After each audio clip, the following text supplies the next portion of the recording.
Welcome to the 12th of our conversations about God. Another look at our Heavenly Father in the larger setting of the great controversy over His character and government. The topic for our conversation this evening is God's law is no threat to our freedom. An opportunity to consider yet once again the actual requirements of God's law, particularly of the Ten Commandments. Is there anything more precious to intelligent human beings than freedom? Freedom from tyranny, freedom from fear, freedom to do the things we want to do. And we believe that God means us to be free. The good news is that God values nothing higher than our freedom. But not all His children have believed this. In fact, Satan persuaded 1/3 of the brilliant angels that this is not true about our God, that He is instead arbitrary, exacting, vengeful, unforgiving, and severe. And how God has worked to make it clear that He is not the kind of person His enemies have made Him out to be. And yet this war that began up in heaven, that we call the great controversy, continued and extended to this planet. And how many of us in this world believe Satan's lies?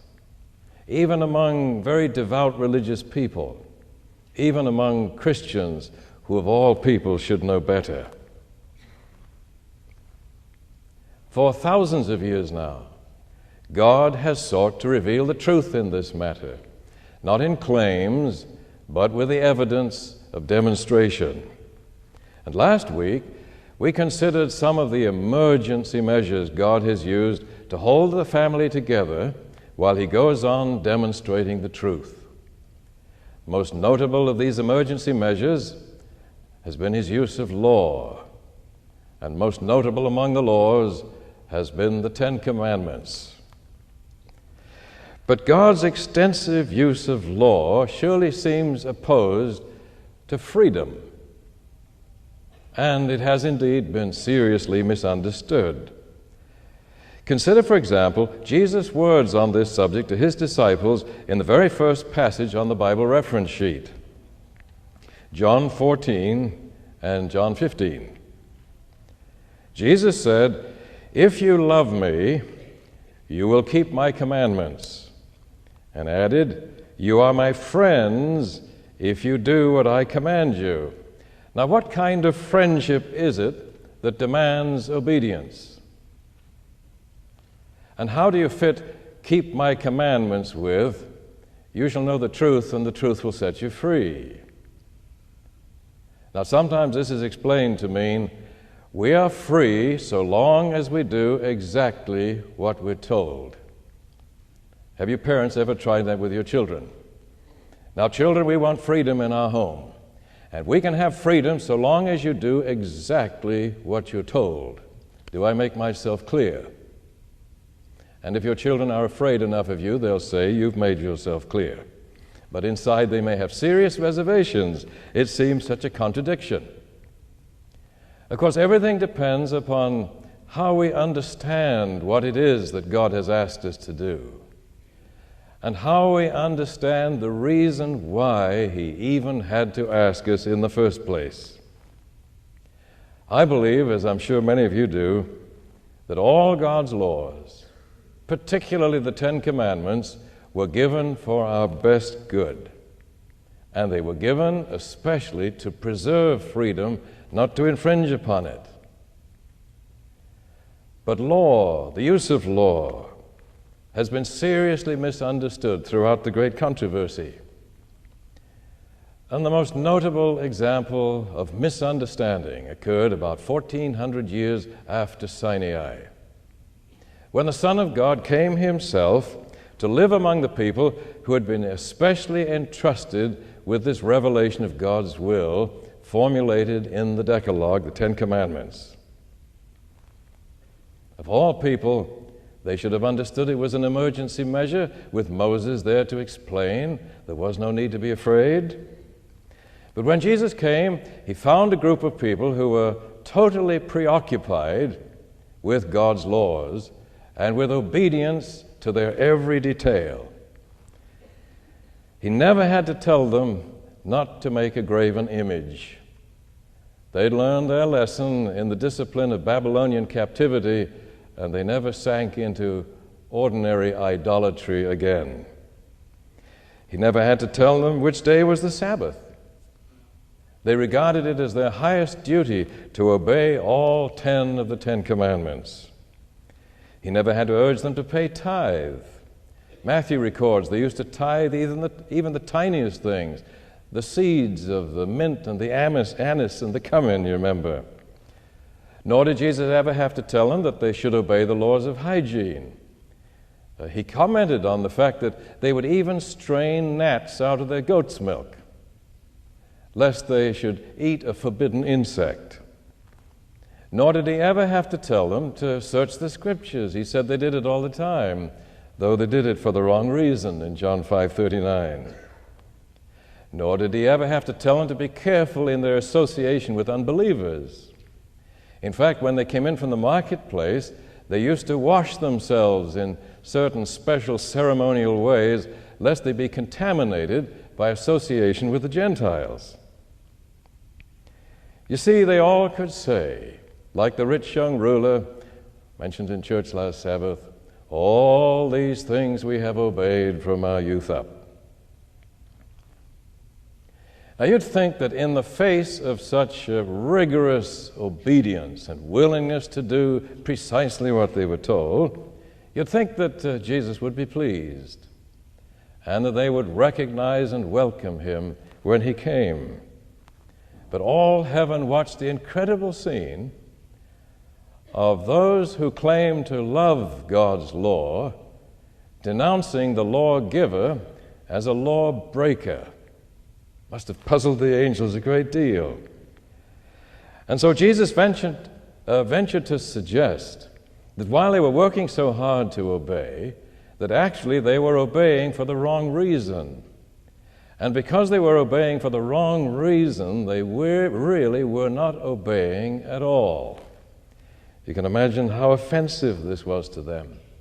In fact, he went further and suggested that if only they knew the God who had given the law, they would keep the law for an entirely different reason, a reason that would make it possible for them to be obedient and free at the same time. The Old Testament prophets had dealt with this centuries before, you remember. Just to mention two, Amos and Isaiah had chided the people for their very reluctant Sabbath keeping. Oh, when will the Sabbath be passed that we may buy and sell and get gain? Amos records. And Isaiah deplores their mechanical, unthinking obedience, particularly on the Sabbath. Jesus quoted those words of Isaiah and commended him for telling the truth. And what I've included on the Bible reference sheet is the words of Isaiah himself. Look at Isaiah 29:13. The Lord said, "These people claim to worship me, but their words are meaningless, and their hearts are somewhere else. Their religion is nothing but human rules and traditions, which they have simply memorized." Or, as one translation has it, "Their worship of me is but the commandments of men learned by rote." And rote, unthinking worship is such an insult to our intelligent God. And then Jesus set out to tell the truth about his Father and the kind of obedience that is really pleasing to him. And you recall what he did at such great risk on Sabbath. It was all so innocent and good. He healed people and helped them. But those gloomy legalists were shocked, and they denounced him for disobeying the law. Think of the lawgiver being denounced as a lawbreaker. "No," Jesus said, I've not come to destroy the law and the prophets, not just the Ten Commandments, the whole Old Testament. I've not come to destroy it or to misrepresent it. I've come to fulfill it, to explain it to you. And by teaching and example, especially on the Sabbath, Jesus set out to correct the wide misunderstanding of God's law and to explain what it was all about. He said the law was given for you, especially was the Sabbath given for you, to be an advantage, not a restriction. And he said this one day as he defended the right of the disciples to pluck some ears of grain and rub them in their hands and eat them. The Sabbath was made for you. You weren't made for the Sabbath. The Sabbath that you work so hard to keep and has become such a burden to you was given to help you, not to be a restriction, and certainly not a mere test of obedience. If only you knew the truth about God and His laws, Jesus went on, you would find that His yoke is easy and His burden is light. As he glanced at all the books of rules and regulations they had accumulated, look at those famous words in Matthew 11:28. Come to me, all you who toil and are burdened, and I will let you rest. Let my yoke be put upon you, and learn from me. For I, though I am God, I am gentle and humble-minded. Have you ever thought of the Infinite One being humble-minded? And your hearts will find rest, for the yoke I offer you is a kindly one, and the load I ask you to bear is light. You'd think the people would be relieved to hear this right from headquarters, but instead they accused the Son of God of blasphemously misrepresenting His Father. They even said He had a devil to be talking about God and His laws like this, and they condemned Him as lawless and crucified Him as a heretic. And then the Apostle Paul took up the cause of those who denounced Jesus as a heretic and who denounced His picture of God as false, even satanic. And at first, as you know from the record, Saul also obeyed for the wrong reason. For he worshipped a tyrannical God who would be pleased to see people persecuted, imprisoned, even stoned to death, to force them to obey. That's the kind of God he worshipped, had many texts he thought to support it, and he conducted his evangelism in the name of that God. And that's why he felt free to use so much force. And then on the Damascus road, he saw the light, and the truth set him free. And what a difference. He didn't change his Bible or even the name of his God or the day he worshiped for Sabbath or his diet or his dress.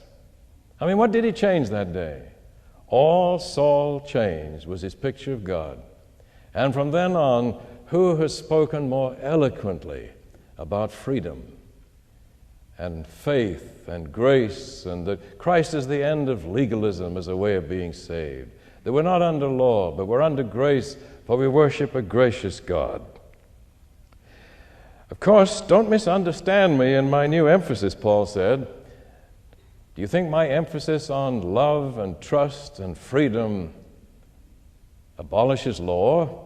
As we considered last time in Romans 3:31, faith does not abolish law. Faith establishes law by putting it in its proper perspective. Now, what is the proper perspective?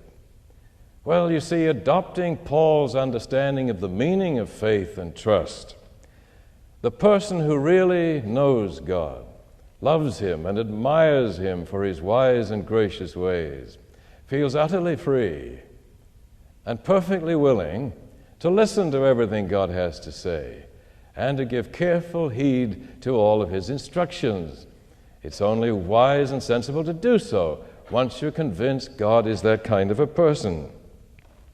So let me tell you, said Paul, why our God, who desires His children to enjoy the dignity and freedom that I paid such a price to guarantee to them. Let me tell you why that kind of a God would make so much use of law. It was added, he said, as we considered last week, among the emergency measures. As Galatians 3 says, the law was added to be our guardian, our custodian, our attendant, our guide, to bring us back to a right relationship with God when we'll do what's right because it is right and not because we're being ordered to. That word is translated from a Greek pronounced paidagogos. Didn't have time to say much about it last week. Paid, you recognize as in pediatrician, pedodontics, means a child. The second part, agogos, means a leader. A paidagogos is a leader of children. That's what the law is. It's designed for people who behave like children, and how we have misbehaved as children, and how as sinners, in our rebelliousness and our disorderliness and our immaturity, we have needed the guidance and protection of God's laws. But behind all those regulations, behind these emergency measures, surely by now we can see a very gracious God who has used all these emergency measures for man's best good. Nothing arbitrary about them. They make very good sense, and they deserve to be intelligently obeyed. And how apparent this becomes when we look more closely at precisely what it is our God has asked us to do, particularly in the Ten Commandments. But more than that, we must understand why it is that we had to be so instructed by these emergency measures. Now look, for example, again at 1 Timothy 1:9, 8 and 9. I used a different version last week. Look at this one from Phillips. 1 Timothy 1, 8 and 9. We know, of course, that the law is good in itself and has a legitimate function. It can also be abused. Yet we also know that the law is not really meant for the good man, but for the man who has neither principles nor self-control. If you have self-control, you don't need to be ordered to behave. But the law does not give self-control, does it? The law is an emergency measure because we lack self-control. And we need it until we recover self-control and love and trust, and so be able to use our freedom aright. And this is what Paul explained to the Galatian believers who were so prone to misunderstanding of God's use of law. For look at Galatians 5:13 and several verses that follow. Look at Paul's clear understanding of God's use of law. You, my brothers, were called to be free. And I was sorry to leave out any part of it. The whole section is magnificent. You, my brothers, were called to be free. The entire law is summed up in a single command: love your neighbor as yourself. But if you are led by the Spirit, the Holy Spirit of love and truth, you are not under law. But the fruit of the Spirit is love, which is the fulfilling of the law. Joy, peace. This is what God wants, the opposite of war: peace, patience, kindness, goodness, faithfulness, people who can be trusted, gentleness, and look at the last one, self-control. That's the real meaning of the King James temperance. That's where real self-control comes from. Now, some people want God to command and control them for the rest of eternity, and that seems so humble and it seems so safe, but it's telling God we don't want the freedom He's paid such a price to give us. How can we hand it back and say, no, I don't want self-control, I want you to control me? Isn't it marvelous? God says, when you're fully under the influence of my Holy Spirit, I won't control you. You will have recovered the dignity and joy of self-control. Then we really have freedom once again. Now, as you know, this idea that love is the fulfilling of the law was certainly not new with Paul. Jesus had said the same thing to the inquiring lawyer, you remember. But the first one to say it was Moses. Jesus and Paul quoted the man who was instrumental in giving the commandments in the first place. Look at Deuteronomy 6:5. Love the Lord your God with all your heart and with all your soul and with all your strength. That's one half of it.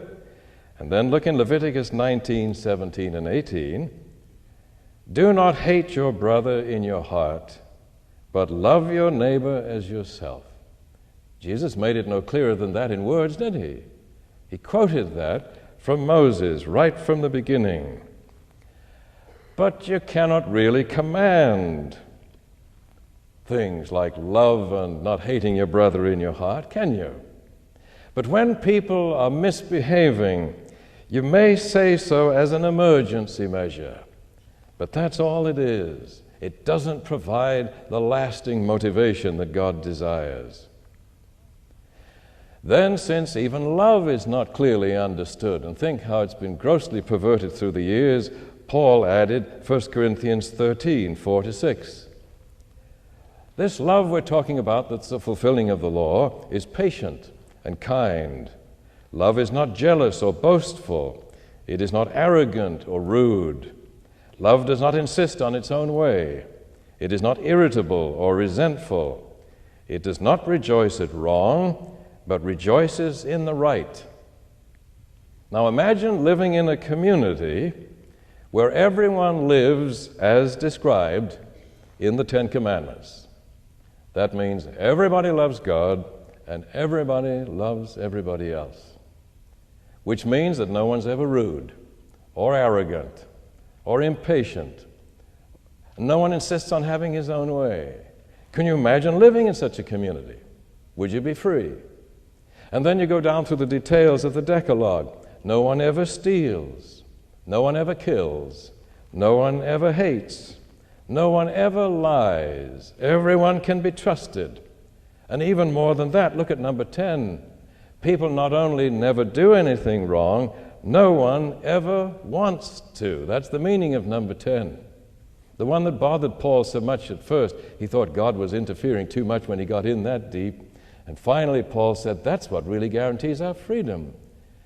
We will live in a place where people not only never do anything wrong, they will never even want to.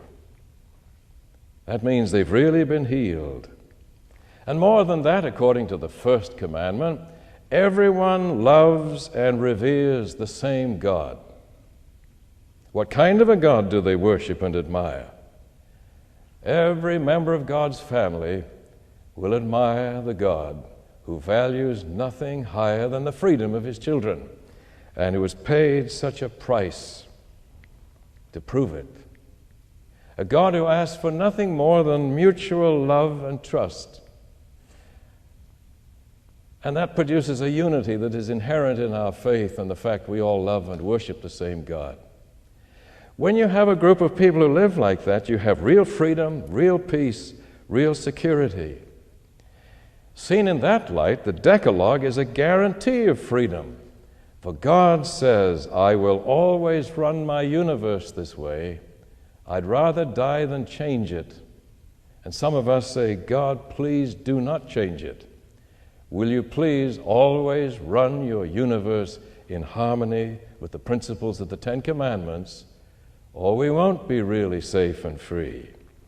The only difference is that when the emergency is over, there'll be no need for God to tell us to love each other and tell us to be decent neighbors.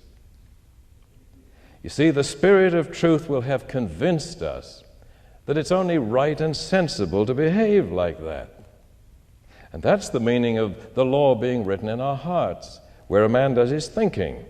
That means we've thought this through and we agree with God. That's the best way to live. That's the best way to run the universe. It's right. And that means that our self-control has been restored. Do It's just one commandment that doesn't seem to fit in, as we all know. Can the seventh-day Sabbath be so regarded? Isn't it at least a restriction of our freedom?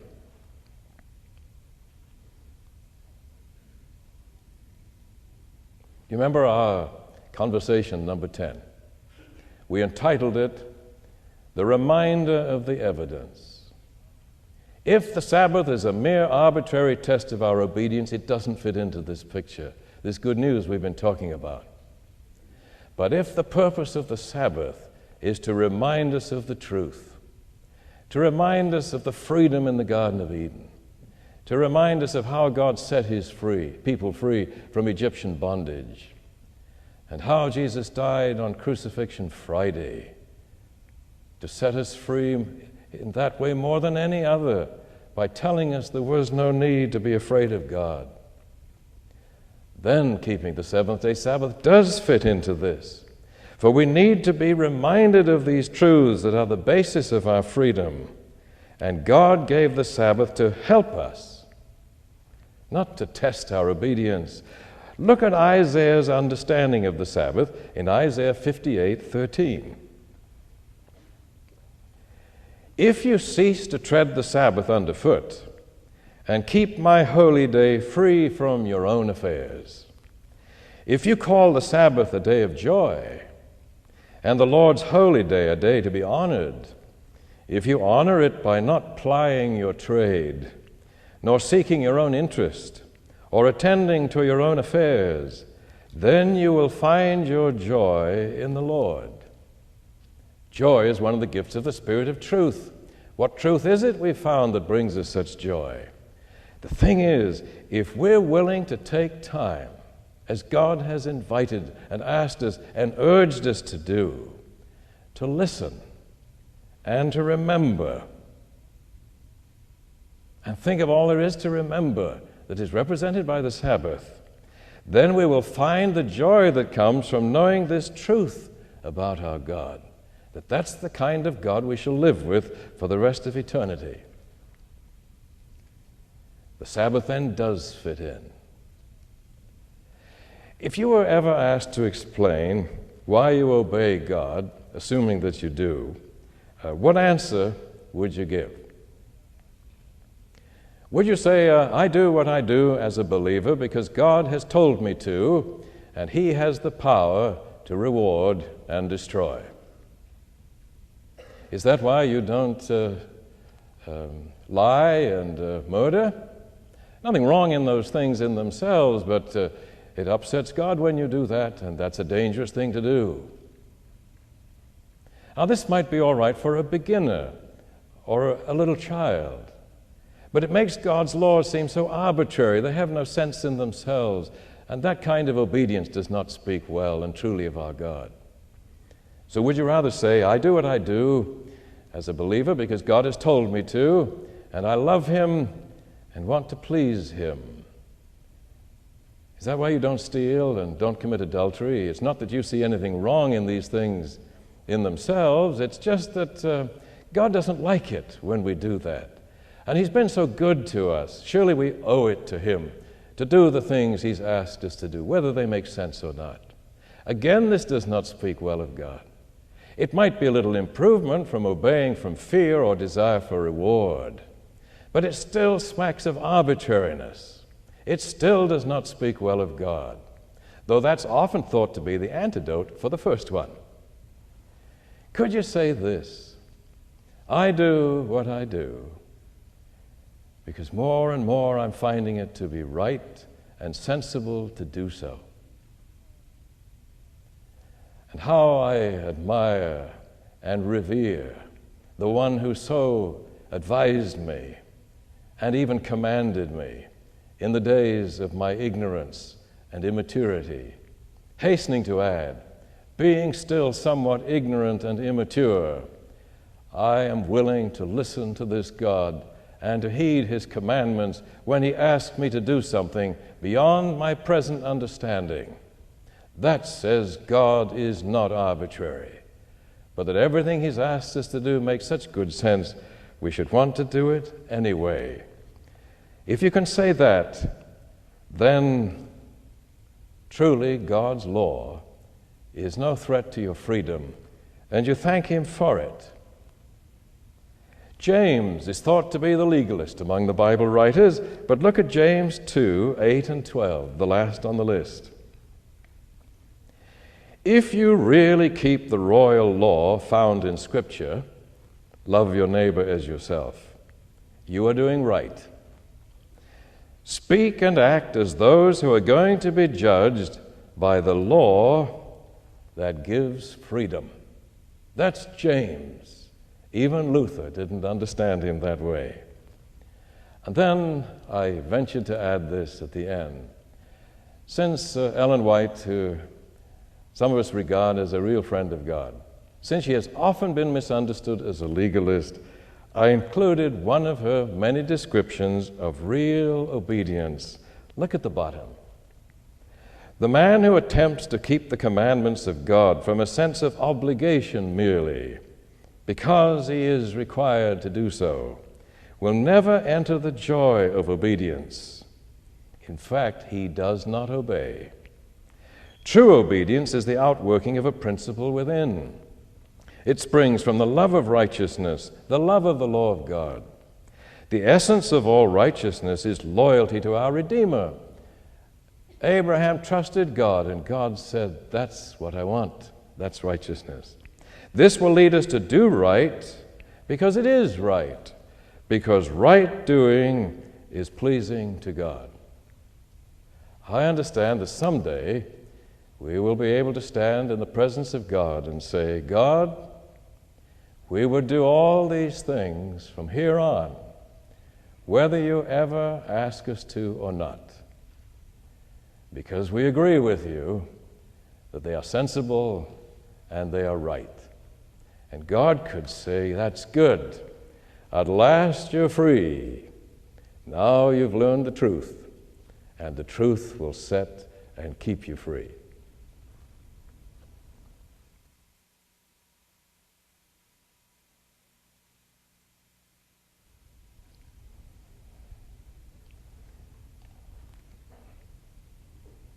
Now, for the 12th time, the pastor will come up and bring questions that have accumulated through the weeks. That's such a beautiful statement that you read at the end and touches so deeply. But it seems to me to come back to the topic or the title for your presentation this evening. In the very title itself, you have acknowledged that there are many who have seen God's law as a threat to our freedom. And many sincere individuals, Christians who have felt that somehow God's law was something from which we wanted to be free. For example, I've heard this text mentioned so often, Romans 10:4. Mm-hmm. Christ is the end of the law. Now, doesn't that mean real freedom from the law? Wouldn't that be the answer to the problem of the law being a hindrance to our freedom? Christ is the end of the law. Don't have to love and behave anymore. We can be disorderly and live in chaos. Well, now wait. What does that text mean? Yeah, that's the thing. The text needs to be analyzed first for the words and then for the context. First of all, the word end. Now, a rare meaning is the purpose of the law, but I doubt that's the meaning in the context. I think it means termination, all right. Law does not have an article in front of it, meaning any particular law, although whether the article is there or not is not totally convincing in a context. You've got to read the whole setting. Mm-hmm. In the setting, Paul, all the way through the book of Romans, is contrasting the obedience that springs from love and trust and the obedience that springs from law. And the obedience that springs from law is often the obedience that comes from fear. And that even turns us into rebels as we obey. So he comes to 10:4. It's interesting, 10:4, doesn't that mean the end of something in journalism? 10:4. Christ is the 10:4. Christ is the termination of law as a way of being saved. That's the meaning. All right. It's the end of legalism is what that means. Phillips has a marvelous rendering of that. Christ means the end of the struggle for righteousness by works of law, that everyone who has faith in God may be saved. That's beautifully done.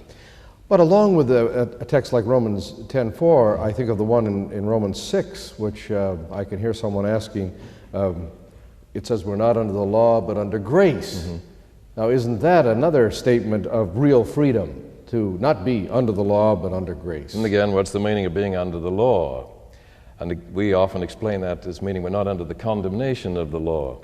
I think, again, it's this contrast with Paul, that in our relationship with God, we're not under law, we're under grace.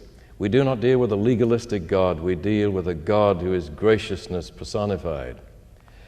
And he says, if you realize you're dealing with a gracious God, then that helps to get rid of sin. He said, when you're dealing with God in a legalistic manner, it even provokes to sin. And you remember in Romans 7, Paul describes this. He says, there was a day when I looked at the law and it provoked me to sin, especially number 10 irritated me, until I realized God's gracious purpose in giving it to us. Now he says, I delight in the law. So one really cannot understand law until one understands God's gracious purpose, which means one has to know what he's like.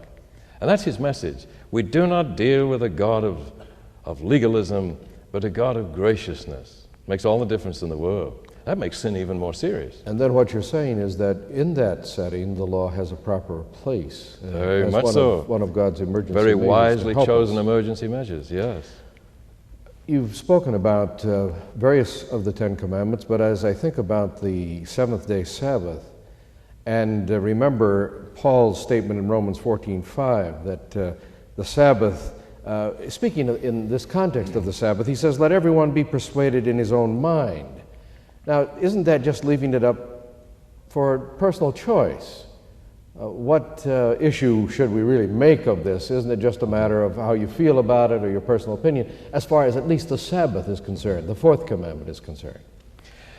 Now, if we take it that way, that would suggest that when it comes to deciding which God you're going to follow, you're not free to make up your own mind or any of the others. It's only with respect to the Sabbath. It seems to me that if we have not made up our own minds freely about God, then our worship is worthless. Let every man be fully persuaded in his own mind is the way God approaches us on everything he asks us to do. It isn't just with respect to the Sabbath. So that doesn't suggest the Sabbath is less important because we're free to make up our own minds. It just says, with respect to love, trust, obedience, you name it, we're free to make up our own minds. He isn't saying it doesn't matter what you think. He's saying you have freedom to choose. And that's why he says, and therefore don't go around condemning other people. God does not condemn them. Everyone is free to make up his own mind. But he isn't saying all roads lead to the same place, then. No, not at all. That it doesn't matter what choice you make. The choice is very important, but it still must be yours. It's not forced upon.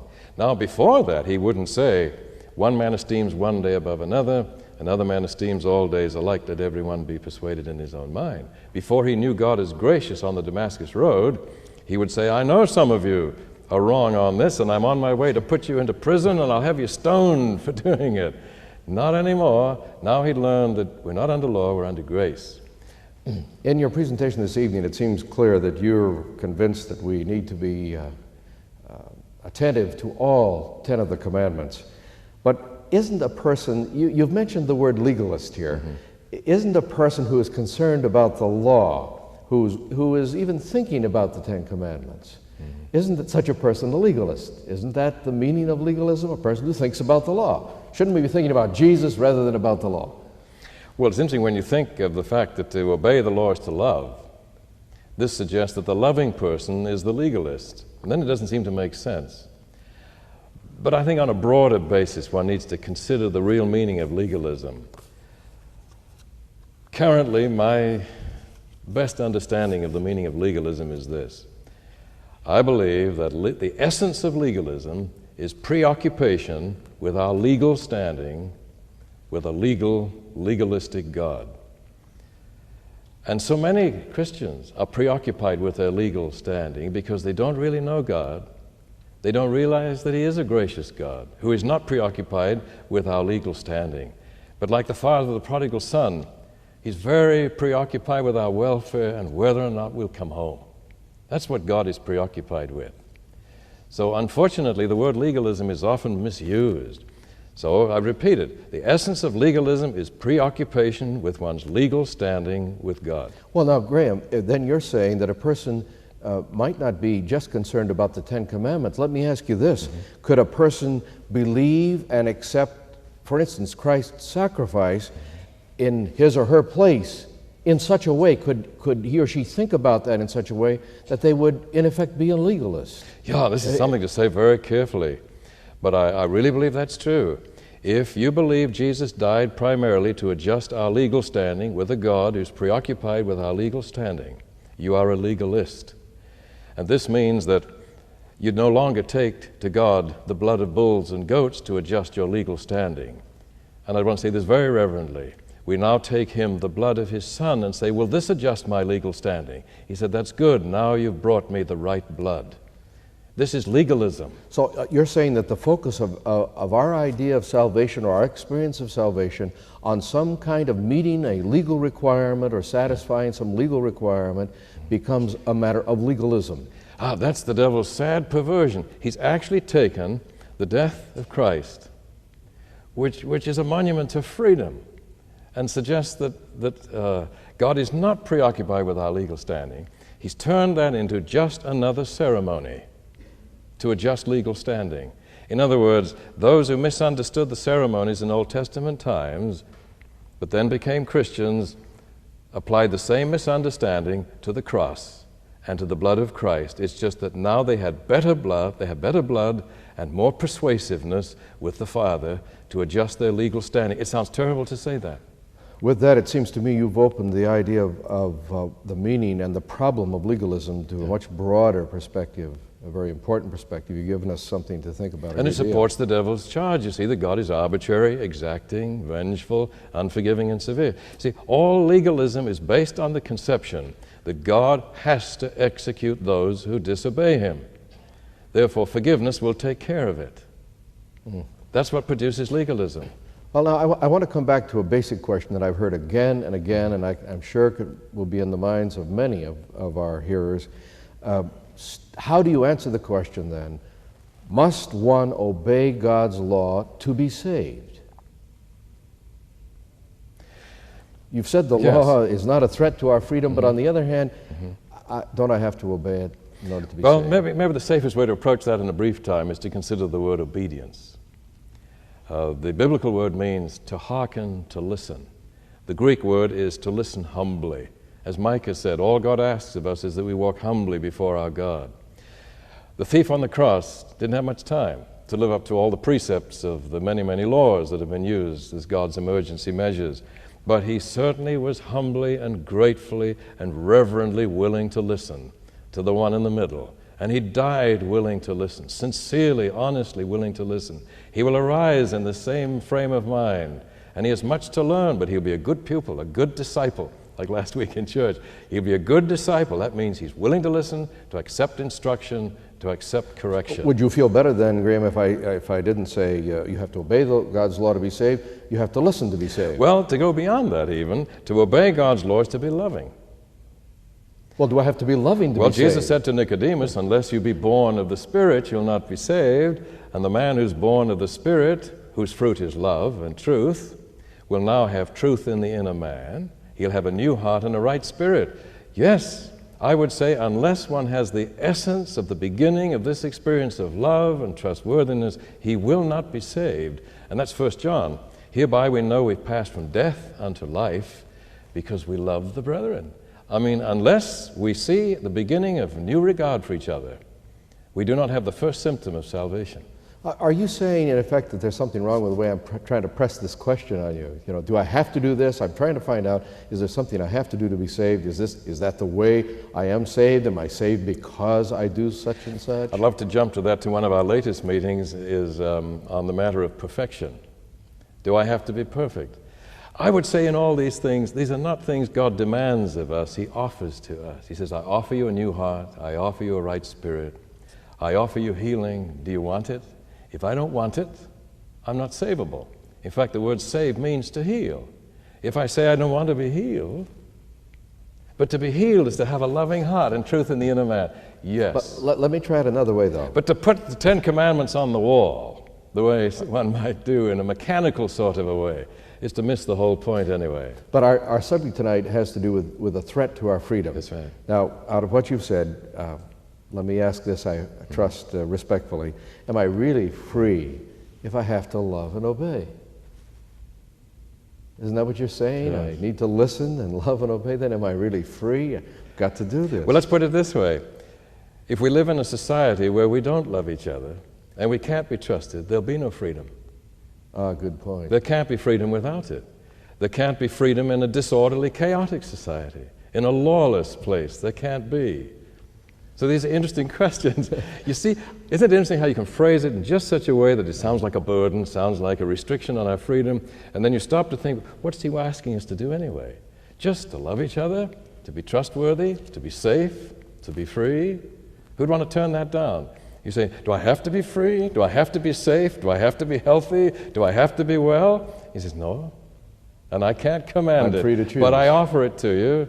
And some of us say, I like that very much. When Jesus says, and you had this text in our Bible reference sheet here, Matthew 11, come to me and all you who labor and are heavy laden, and I'll give you rest. But when you talk about listening and obedience, he says, my yoke is easy. Is this really easy? Is it light? And light. In comparison with the many, many rules and regulations they had, which made no sense, it was very light. And yet Jesus says, you have omitted the weightier matters in the law. So in a sense, it's heavy. What is? Love is weighty and heavy in the sense of importance. It's very important. I think what makes God's commandments light is that they make such good sense, that they call for our intelligent obedience. And when I obey something intelligently, I want to do it. It makes sense. It's dumb not to. Then the burden is gone. I think it's in that sense, because it actually calls for complete commitment, isn't it? And if we end up describing or trying to describe the kind of world that we'd like to live in, where things would be wonderful and different from the kind of trauma we find in this world, we end up describing the world that God has invited us to live in. Exactly. What is the truth? You concluded by talking about the truth that sets us free. Just remind us again, what is the truth? Yeah, unfortunately, in the legal model, the truth is we've been forgiven and won't have to go to hell. I think the truth that sets us free is the truth about God, the kind of person that He is. Does forgiving a person set that person free, just forgiving them? Forgiveness doesn't change the heart necessarily. And remember last time I mentioned that heaven will not be peopled with forgiven crooks. I mean, if heaven We're still crooks. We're still crooks. Unless the heart is changed, there'll be no real freedom. Well, this brings up again the difference between the legal model and the real healing, health, trust model. And last time in the after service, I used a brief illustration that I found helpful. Yes. I mean, supposing you had to keep rat poison. We're having a lot of trouble with rats right now. Well, I've got some. Suppose you had to keep rat poison in your house, and you have a young son. And if he touches it and eats it, he could be very sick, even die. So you say, son, don't touch that rat poison. I'm going to put it on the highest shelf behind a locked cupboard. A little later, you hear a crash in the garage, and you run out, and there's your son lying on the floor. He's taken the rat poison, and he's dying. Would it do any good to say, son, I forgive you, I forgive you? He'd just die forgiven, that's all. It wouldn't keep him from dying. Nor would it do any good to say, son, I don't want you to die, so let me drink the rat poison. Now you both die. The boy doesn't need forgiveness, he needs an antidote. He needs healing. But God didn't wait for that. God has said, you don't really take me seriously, do you? That sin is like a poison and will lead to your death. Let me take the poison. And Jesus died. And we, like the son, say, Dad, it's real, isn't it? I mean, nobody's killing you. Sin is really a poison, and you are dying. I will take you seriously from here on. The beauty is that God then was able to take his life back and go on living. I've made my point. There's no legal requirement in that. There's an awesome truth to be revealed. There's nothing arbitrary in this thing. God does not want us to poison ourselves. And forgiveness doesn't keep us from the results of being poisoned. We need healing. Better heed the warning. The results of sin is death, and don't do this thing. That's the other model. That's the healing model, not the legalistic model. Now, we've tried to deal with some of the questions that have come up in a general way. I'd like to move to several specific questions that have come up from our congregation. Here's one. Growing up as an Adventist, I always thought the Sabbath would be one of the big issues at the end of time. If the Sabbath is something we should is the Sabbath something we should hold on to as a belief, strong enough to die for, if it is a temporary emergency measure just for the present? That's a very good question. That's a very good question. Certainly the great controversy is not over a day. It's over a commitment, it's over a great truth, and it's the meaning of the Sabbath that speaks to that truth that makes it an important issue. That those who meaningfully observe the Sabbath in the last days will be publicly declaring they worship Christ as their God, that the Father is just as gracious as the Son, and all the other things we talked about 2 times ago. Apart from the meaning of the Sabbath, then there's not a very good answer to that question. But in the light of its meaning, yes, indeed, the Sabbath could be a central issue of enormous consequence. And because of its meaning, it could be continued through eternity. Because think of all there'll be to remember in the hereafter. A monument to freedom. We've had this kind of question come in many times, and I'd like to take this specific one as a sample of many who've asked this kind of question. If God's purpose is to restore to love relationship with His children, how could asking them to kill an animal, this has to do with the emergency measures that you spoke about in the Old Testament times, how could God asking them to kill an animal do this? In my opinion, this would only tend to make people cruel and harden their hearts rather than create a loving, sympathetic spirit. It would seem to me it would reflect the cruel spirit of Satan rather than the loving, gracious God. What about unfortunately, it has had that effect because many people offered the sacrifice in hopes that God would love the smell and forgive them and bless them, and it became a rather satanic thing. God must have hated this emergency measure, and yet it had to be that dramatic. Well, as for Adam, for example, when he killed the first lamb to be convinced that sin is serious, it does lead to death. I wonder how hard he hit that lamb, and what did he hit it with? Not hard enough to kill it, just hurt it. And he hit it harder. Then blood appeared. He'd never seen that before. And Adam turns to God and says, God, I'm not sure I can go on with this. It's making me sick. And God says, may it always make you sick, every time. But they became so accustomed to it, they could do it almost as a circus, Josephus says, cutting the animals up and brandishing them as they placed them on the altar to be burned. They'd forgotten the meaning. That's the thing. So God chose something, like many of His emergency measures, rather awesome, sometimes rather horrible, in order to sufficiently impress His people. I can hear our questioner saying, well, but with all of these risks, why would God go ahead, recognizing that this could happen? Wasn't there a better way? Like some people wish the whole Bible could have been written differently and made a little clearer. I would say the all-wise one used the very best way He knew how, and some have not misunderstood. Some have said, if you're the one who sees the little sparrow fall and you asked us to kill these animals, it must have been, in your wisdom, necessary to impress us sufficiently. And to have, of course, the particular meaning that an innocent one was going to come and die this death later on. Related to last week and the emergency measures, a questioner writes, I was disappointed that you used Galatians 3:19, 24 and 25, referring to the Ten Commandments, whereas Paul is concerned about the doctrine of circumcision, and the entire book was to endeavor to change their view of the ceremonial law, see Acts 15 and so on. Isn't it true that the sacrificial system is the added law? Doesn't Colossians 2:14 to 16 talk about a law that was to be blotted out? One could readily come to that conclusion, but I think one would pay a price for taking that view and not including all law. What has happened is we think of a legalist as a person who still follows the ceremonial law, and we say there's no way you could be legalistic about the Ten Commandments.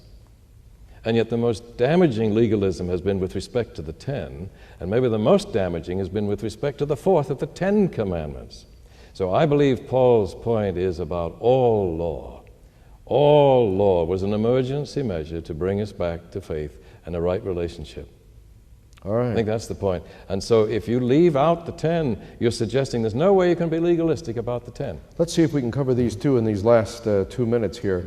If the universe was satisfied when Christ died, then why are we still here? Oh, that's a great question. We have one coming up soon. What is God waiting for is something I think we ought to carry in mind right through our remaining conversations. What is he waiting for? Why did he wait so long to send his son? Why is he waiting so long to send him back the second time? Here's an intriguing one. Would we lose our freedom if God always rewarded the righteous? If righteousness always pays off, why...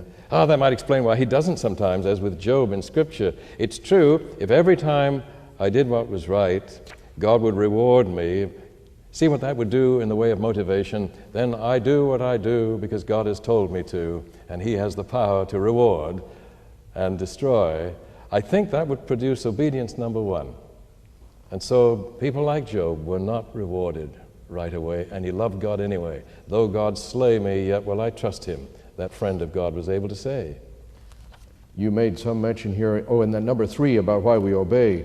He commands me to do something beyond my present understanding. Yes. My trust is such. And that may be true even when it appears that righteousness is not rewarded. Right. What is the difference between killing and murdering? Is it because the damage is yourself by just hating your brother? And another person says, I'm confused, thou shalt not kill is a commandment, and yet God told his people to kill. Can you touch on that very quickly? Yeah, the Hebrew and the Greek words both mean murder. Thou shalt not murder. Many modern versions so translate it. And what's so bad about murdering is, as was mentioned there, what happens inside. And Jesus said, he who hates his brother has done the damage. He is a murderer. And God has never said, go and murder people. Now, he did instruct them to go and kill in battle, but he didn't want them to. It's very clear. He said, let mine angel do it. Let me put my children to sleep. He never wanted them to kill at all. That, too, was an emergency measure. But at the end of the millennium, God doesn't violate that law. Do you think he hates his children as they die? He doesn't even kill them. He watches them die, and he cries. God has never violated his 10 commandments. Never. Let's take just a moment, Graham, to talk about next Friday evening's number 13 in our series. How God treats his erring children. Yeah, to me, that's the most convincing evidence that God is not arbitrary, exacting, vengeful, and severe. In demonstration, not in words. Is this what happens when we sin and how God treats us? That'll be an important one. Not that his kindness would make us careless about sinning. It makes you feel a much worse crook and much less grateful when you do sin. Next Friday night.